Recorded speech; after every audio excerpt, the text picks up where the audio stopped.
All right, we're back. My mouse batteries have been replaced, so I'm back on track. I do see these only words here, which I'll go ahead and delete. Those don't quite make sense in some of these.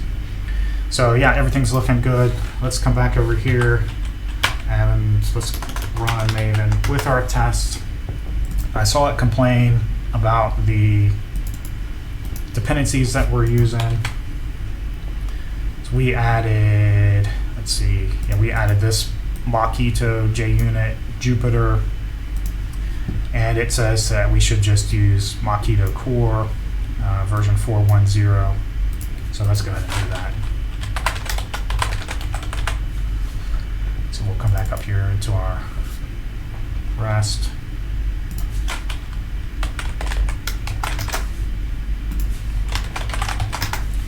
We'll run again.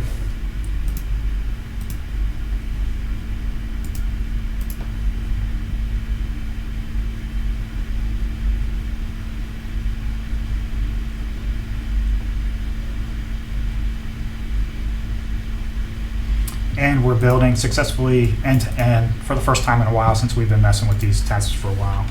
So let's see what we've changed. Let's add. So we've got a bunch of new security filters, and we've got some more tests. So let's say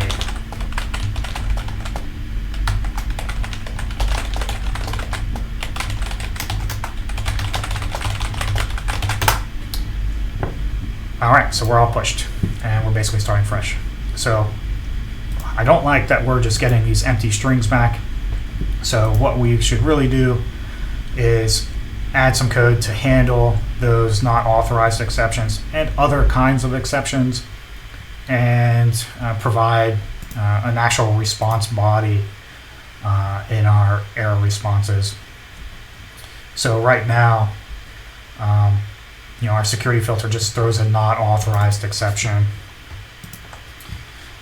So not authorized exception is one exception in this package, and there are a bunch of exceptions. I think all of them extend client error exception. So if I check this, so there's bad request, forbidden, there's a bunch of them in here.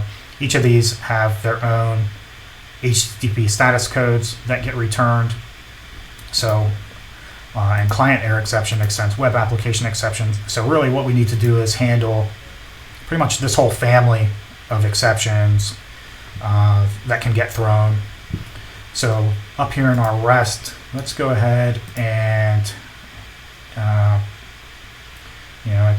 it's not going to be a resource. Basically, we're going to add an exception mapper. So it's not a resource. It's not a security class. So let's just create a new package. So we'll do new Java class.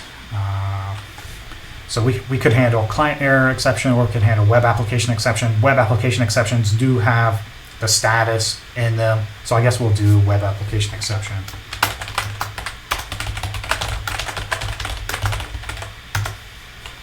And this will implement exception mapper for web application exceptions. We'll implement methods. So basically what we need to do is take this exception as input and then convert it into a response. So this response tells JAX-RS what to send back to the caller, and so we'll create one of those. Let's call this exception. Let's add a logger in here. Oops, that's the wrong one.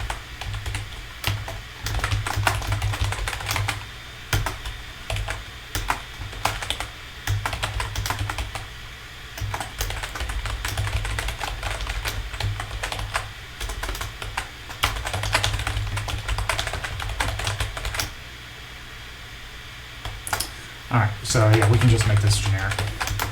We'll just log that exception.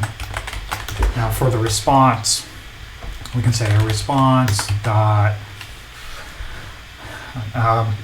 if we had a specific type that we wanted to return, or status code that we wanted to return, we could call the appropriate method here. Let's scroll on down. Let's do status. Oh, actually there is an exception dot get response that we can just use. Actually, yeah, let's just do that.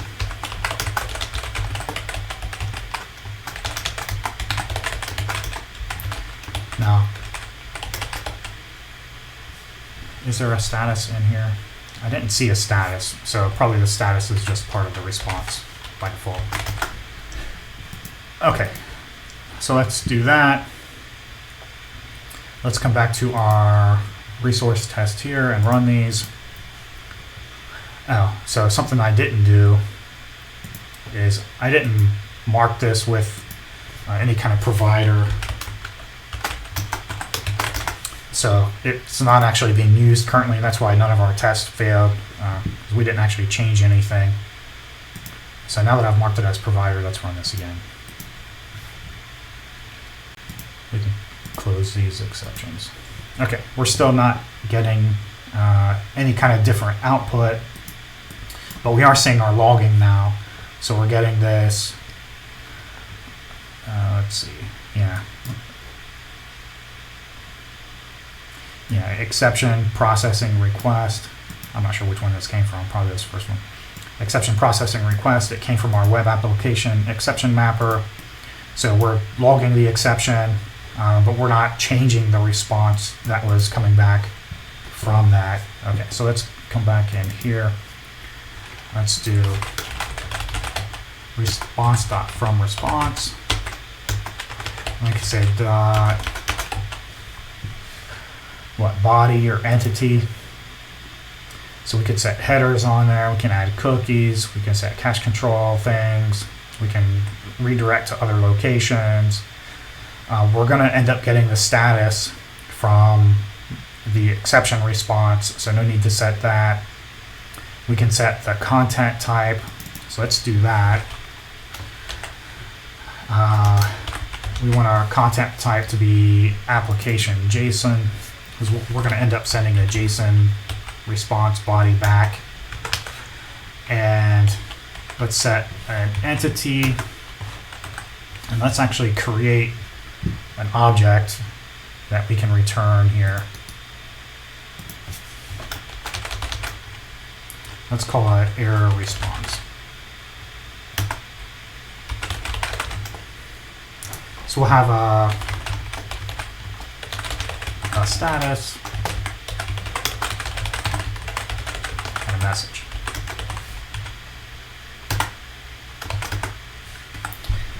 Now, we need a constructor as well. Now, we have a few classes that, well, right now it says it's never used. This could be a record. I think we see that here as well. Yeah, class can be a record.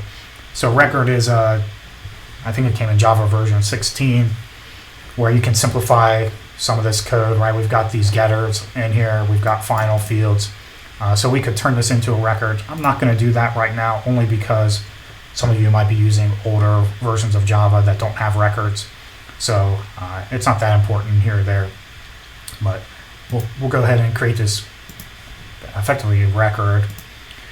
And we will return it from our response here. New error response. We need the status and the message. So the status, we can get it from our exception, and then the message we can also get from our exception. So now we're actually returning. Okay, so this from response actually returns a builder. So I need to add a .build here at the end. Okay, so now if we run this, what do we get back? Okay, so our bot, so we're still seeing the exception being logged. Oh, now we're getting 500s back. So that's not quite what I expected. I expected to still see a 401 and then this body to be this error response. My assumption is that the server, JaxRS, doesn't know how to convert this error response object into JSON, which I've specified as my response type. And so that's why we're getting this 500. I can just verify this very quickly. Let's turn this entity into just the exception message, and let's see what this does.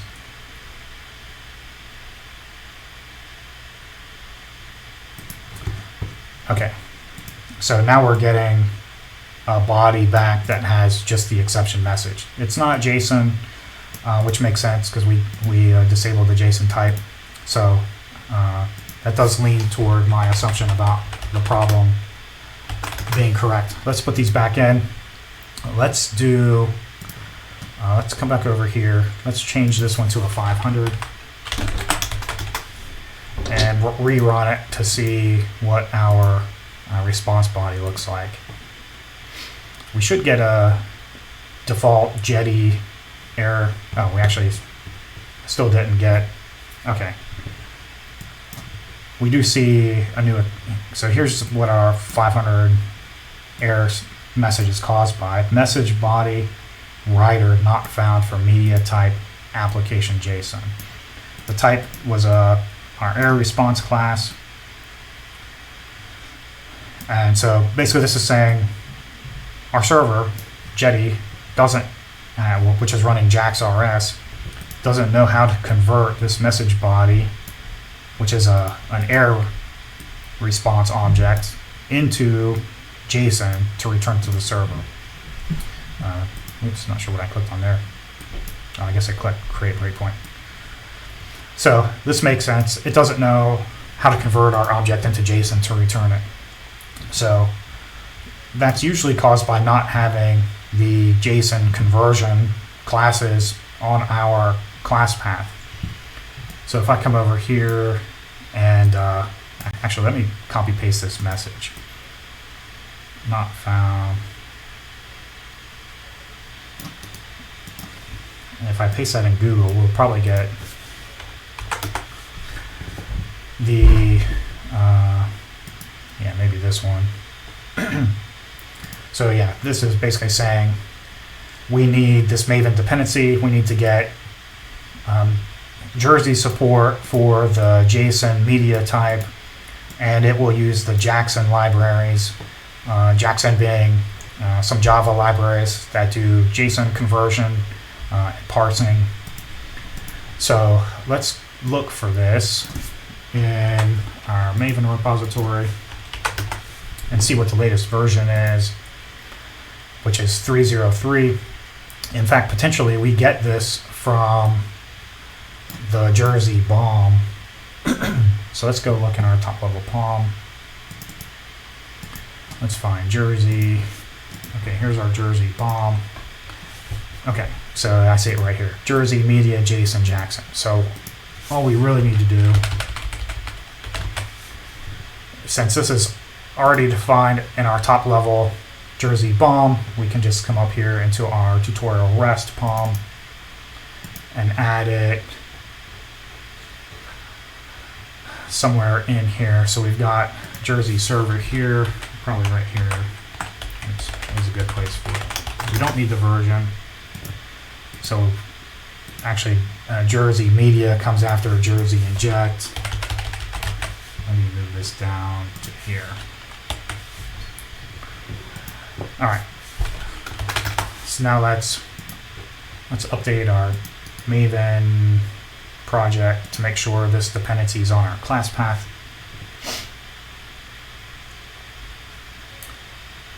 See it resolving. Let's go ahead and run this REST endpoint. Okay. So we're no longer getting our 500. We fixed our server error. So let's come in here. Let's set this back to 401. Run this again. All right, there we go. So we're still getting that log message, and now we're getting a JSON error response object back, right? Our error response here. It has a status field, which we've set to 401, which is our status code, and then we get this message that tells us exactly what the problem is. We're missing a particular response or request header. All right, so all that's looking good. We're getting JSON responses back now. This log is annoying. So what I'm going to do for our tests is come up here and set our logging level for tutorial API to off. That way we don't actually see this log when we're running our tests. There we go. So let's come back over here. We're getting 400 response back. We can actually check the response type. Probably there's a get content type or get media type. Let's see if this is set to application JSON. And our response body should still be the string.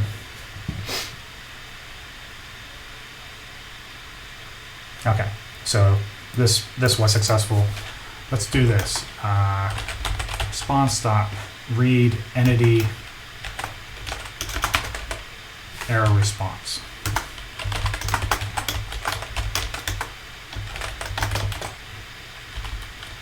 So now I can get rid of that, and I can do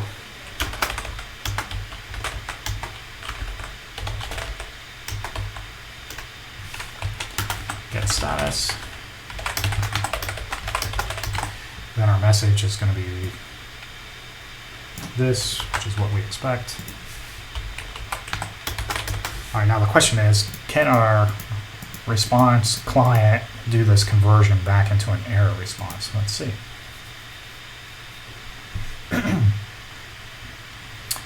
No, it can't. Error reading entity from input stream. So cannot construct instance of error response because there are no creators like a default constructor. So let's go ahead and fix that. We just kind of threw together this error response. Let's make it, I suspect now that we're using it, yeah, there's our can be a record. So we don't have a default constructor, which means Jackson can't naturally create instances of this. However, we can say, we can brand this method or this constructor as a JSON creator. And then we can call these JSON properties.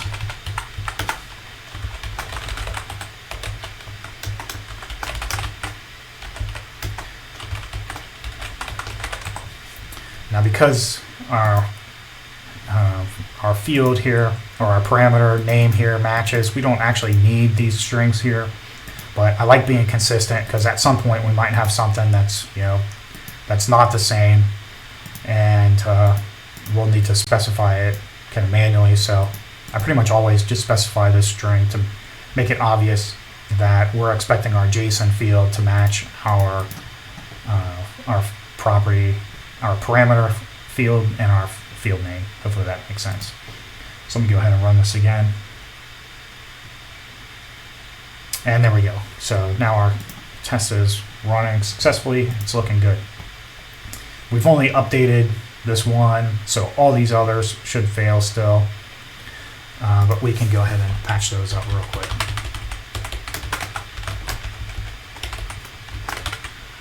We'll get rid of those two. We're going to get 401s and JSON data back for each of them, but the error messages will change. So in this case, it's going to be user.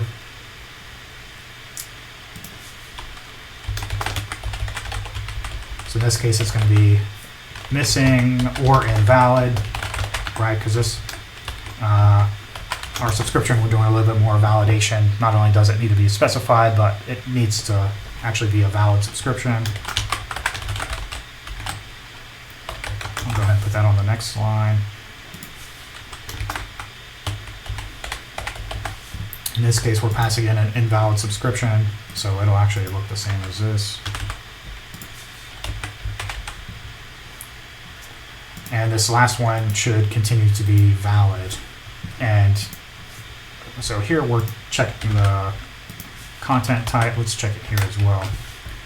And if I bring up our resource, on success, we produce a content type of text plain. Where's our text? Here it is. So we use text plain type for that one. And yeah, so all this looks good. I can come back up here and run all of these.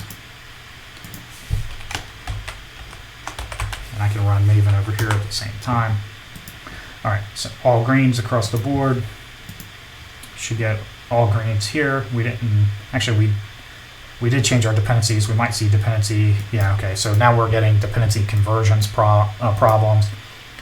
We're getting two different bind APIs.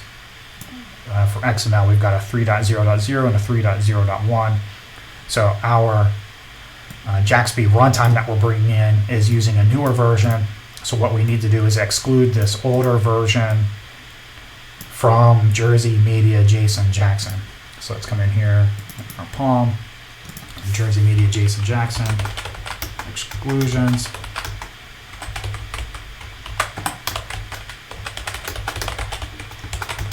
All right, we can rerun this Maven. So yeah, we're excluding this dependency now since we're going to use a newer one.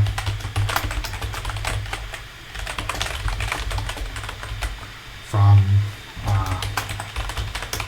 whatever, I think it was JAXB binding, JAXB runtime.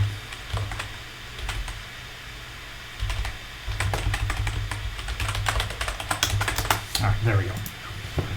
Okay, now we're back to dependencies. So we've got an unused declared dependency. We're not explicitly using it, but we are using it. So let's add this to our list of ignores. Basically, Jersey pulls this in automatically. It recognizes it on the class path and uses it to do our JSON conversion. So let's add this to our list of things to ignore.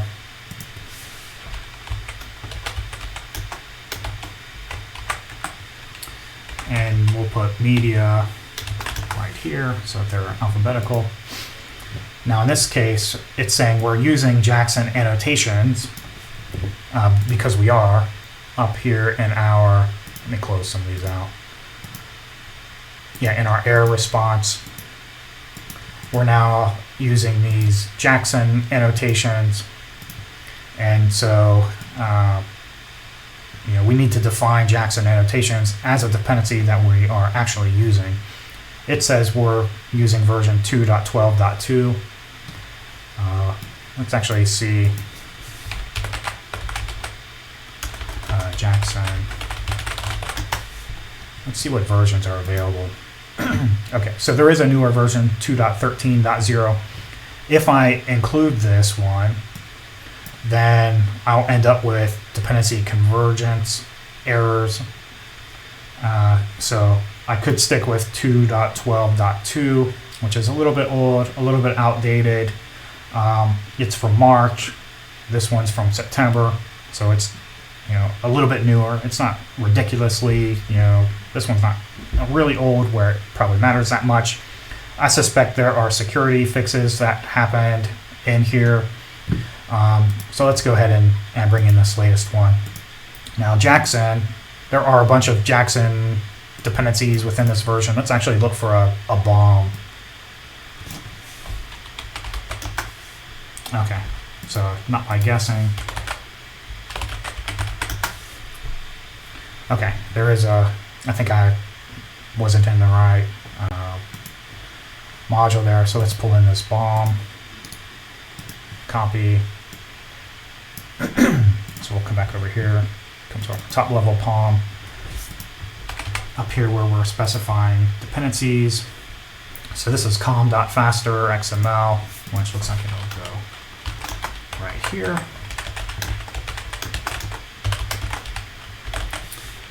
And we want Jackson annotations from here. So I'll go ahead and copy this. Yeah, so it's in .core when our bomb doesn't have .core on it. So let's come up here and find com. We don't need the version here.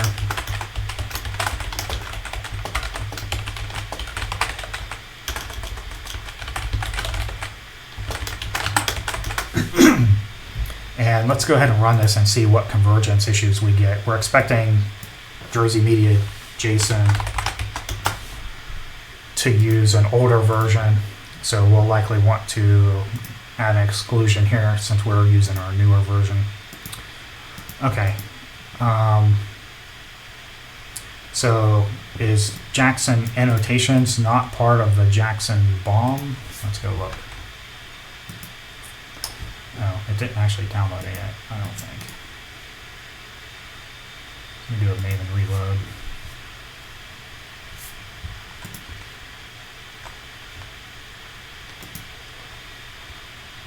Oh, I need an import here.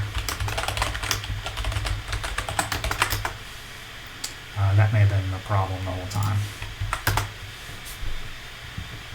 There we go. We got our download. Now that it's downloaded, if I refresh this again, I should be able to command click on it.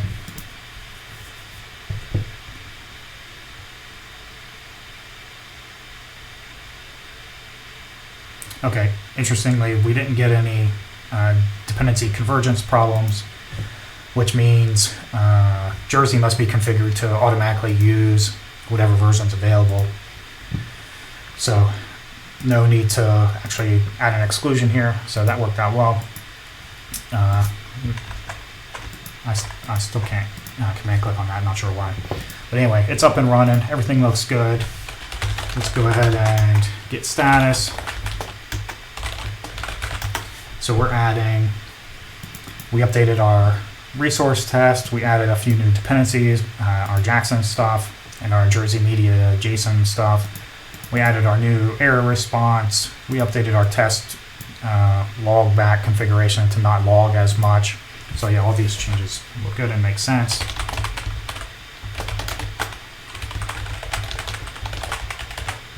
I should say updated our resource test. Added JSON support. And I guess that's good enough. All right, there we go. We're all pushed up, we're all saved, and we'll come back next time and continue on. For now, thanks a lot for viewing. Like, share, subscribe, comment, and thanks a lot. See you next time.